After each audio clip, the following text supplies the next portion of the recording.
Hello and happy Tuesday. I hope the month of March has been kind to you. California, it has been raining like tons.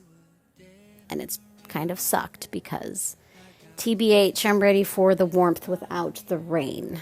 Like it's been like kind of warm, but still cold and then rainy. Like I've never... What's going on? Jesus Christ. Anyways, today I want to talk to you guys about something that means a lot to me. Anybody that knows me knows how much I care about this. Self-care. A lot of the times when we're going through something, and this goes without saying because right now, anybody that watches the news or anybody that is, affected by different things in their life and is easily overwhelmed will neglect or end out neglecting very necessary practices of self-care. And I have to preface everything that I'm about to say with the fact that self-care is different for everybody. There is many different types of self-care, and self-care is always specific to the individual. Right? For me, it's exfoliating and face washes and serums and music and running and doing, that's self-care for me, right? Self-care for somebody else might be cooking for themselves or exercising or brushing their teeth, right? Washing their hair. Self-care comes in many different forms. And it may not always be the level of self-care that I hold for myself, right? But typically, when we become overwhelmed with different aspects of our lives, we will end out neglecting certain parts or all parts of self-care, things that make us feel happy, things that make us feel comfortable. And this might be due to the fact that when we're going through these periods of anxiety or sadness or any kind of self-deprecation, we just see no point. And I know, I've been there. Very recently. But I learned because, with every different season in my life, I've learned something new about myself, learned something different about myself.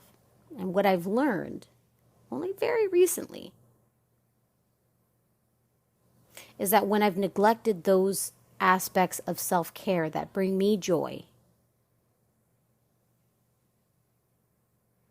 I tend to linger a little bit longer in that stagnant, sad, anxious energy.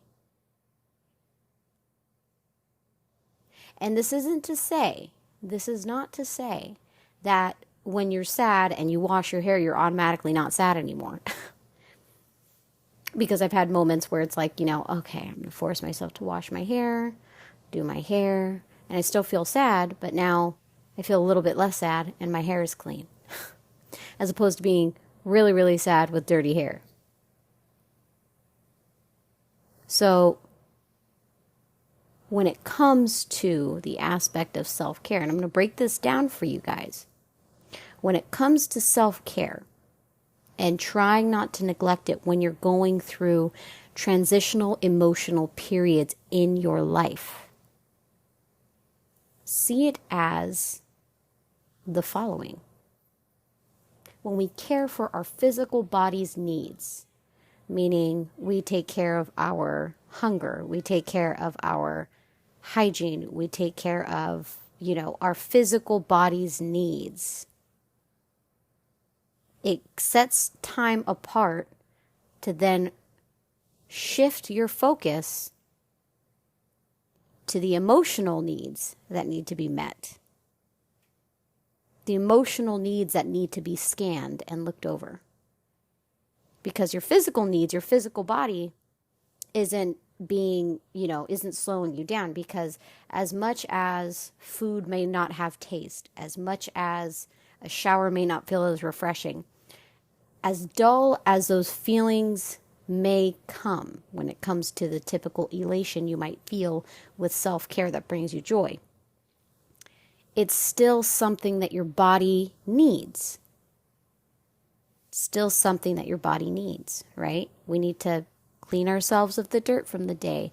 We need to take care of our oral health. We need to make sure that we're properly fed, right? Because if we don't, then our body will start to slug out. We're going to move slower, even slower than, usual. We're going to have a brain fog, and it's going to make it even more difficult to reshift your focus onto where your emotional needs are not being met. So when it comes to self-care and the prospect of abandoning it when we're in emotional distress of varying levels, even in its smallest measure, like making sure you're fed, it'll help take some things off of your plate to feel a little less overwhelming. It'll help you feel a little less overwhelmed. Whenever I've noticed somebody in my life is going through some kind of somebody that I'm close with, obviously, I don't just do this for random people, but, if I notice that somebody is distressed, right? I may not be able to do anything to make them, to take away the sadness from them, right? But I try my best to fulfill their physical needs. So helping them clean up their space, helping them, feed themselves, right? So cooking them something to eat, or, organizing things in the way that I know they like to be organized, doing little things to help lighten that physical need load so that they can focus more clearly on the emotional need meter, right? Think of it like if you guys have ever played Sims, right? Your Sims have the little needs meter where it's like their hunger, their thirst, their fatigue levels, all that stuff, And when you meet all of those needs, again, it helps you reshift your focus to scan through your emotional body. So when you think about the things that you need to recenter, the things that you need to take care of, see it in that way. You have to at least meet the physical needs of your body, your physical body, so that you can in turn gain the physical strength that you need, even in its smallest measure, to tackle the emotional distress you might be feeling. And this isn't to say that it happens all in one day. This is not like a 24-hour deal. It could take weeks, it could take months, it could take days. It's all up to the individual and the magnitude of what they're going through, because it'll be different for every person. And,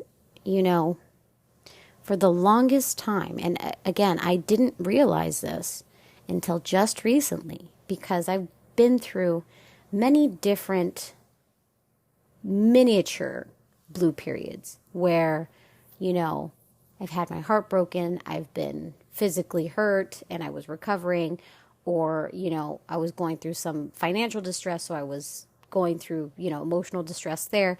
And each one of those times in the past, I noticed I completely neglected self-care, and self-care being such a biggie for me in the magnitude that I do it, right? Because I love to take baths. I love to moisturize extensively. I love to, exfoliate.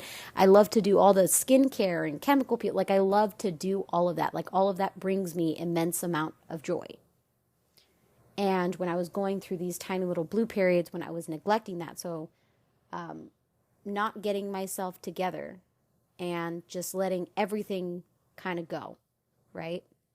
And abandoning all the things that I would usually do for myself, I felt even worse because it's like I wasn't attending to the physical needs of my body, right? So that was being neglected. So I was hungry. I was tired.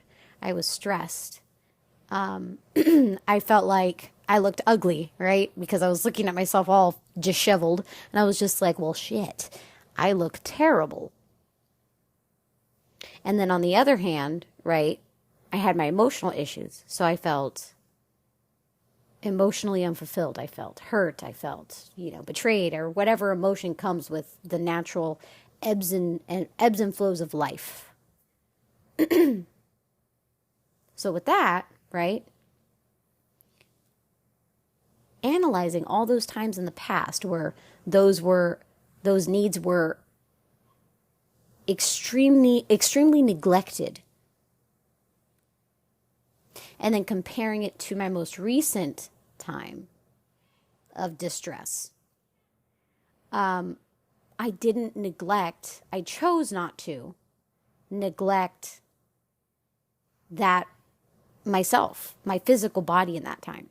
I kept feeding myself. I kept exercising. I kept up with my, regular self-care. And this is not to say that I was any less sad. I wasn't any less sad. I was still fucking sad as shit. I was still distressed as fuck. However, it helped me bring into focus a clearer picture of what I wanted to change and why, what direction I wanted to go in and why, and how I could get there. Because I wasn't bringing myself down to such a low state of physical neglect that on top of the fact that I had to push myself back up and do all this housework, right? I had to try to pick up the pieces of whatever was emotionally distressing me. So when you're going through these things and you're trying to figure out what you're going to do, how you're going to do it, what you want to change, how you want to change it, right? You're stuck in your head. You're analyzing everything in your head. You're trying to figure out, what the fuck do I want to do? You stop, right? You stop and you do that little scan through in your body. And I always talk about that. You physically, if you have to visualize a little x-ray machine, right? Do a physical scan of your body. Have I eaten today? Did I shower? Did I brush my teeth? Did I do my makeup if you like to do your makeup, right? Did I make my bed today? What do I usually do? What do I usually do in terms of my that helps my physical body for success, right? My physical body. What do I need to do there? And as hard as it is, because it's going to be hard sometimes, like you're just like, I don't want to make my bed. I don't want to fucking take a shower. I don't want to do this. I just want to fucking sit here and I want to be fucking sad. And if you need to do that, do that. But realize that even in the smallest measures, because self-care comes in different ways, try little by little to introduce small sips of self-care. If all you can manage to do is brush your teeth that day, brush your teeth that day, right? That's one little thing off the checklist. If all you managed to do was eat that day, boom, fucking success. But take small sips of that self-care until you can hold down a full meal, so to speak, right? Of what you need to help your physical body so that you can move to try to understand how you can repair and upgrade what you're currently going through. And realize you're not by yourself. You are not by yourself. Even if it feels like you are sometimes, you're not alone. I love you guys so much. I'll talk to you next week. Bye-bye now.